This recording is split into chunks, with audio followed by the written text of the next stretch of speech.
रत्नैकल्पितमासनं हिमजलैः स्नानं च दिव्याम्बरम्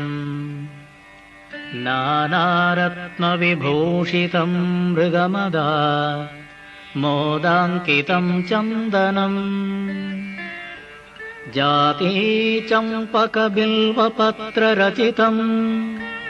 पुष्पं च धूपं तथा दीपं देवदयानिधे पशुपते हृत्कल्पितं गृह्यता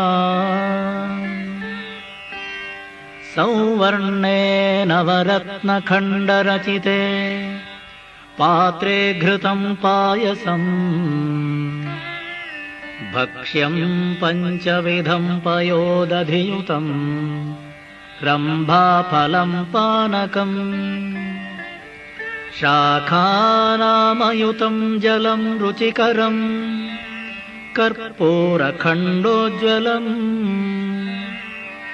ताम्बूलं मनसा मया विरचितं भक्त्या प्रभो स्वीकुरु छत्रं चामरयोर्युगं व्यजनकं च आदर्शकं निर्मलम् वीणाभेरिमृदङ्गकाहलकला गीतं च नृत्यं तथा साष्टाङ्गं प्रणतिस्तुतिर्बहुविधाः ह्येतत्समस्तं मया सङ्कल्पेन समर्पितं तव विभो पूजां गृहाण प्रभो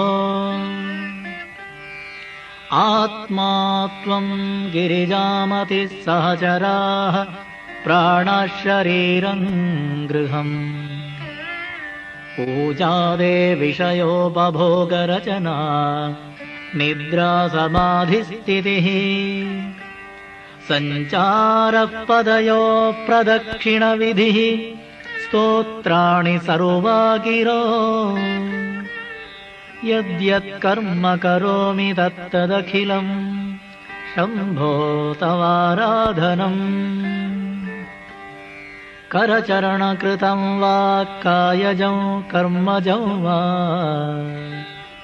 श्रवणनयनजं वा मानसं वापराधम् विहितमविहितं वा सर्वमेतत् क्षमस्व जय जय करुणाब्धे श्रीमहादेव शम्भो।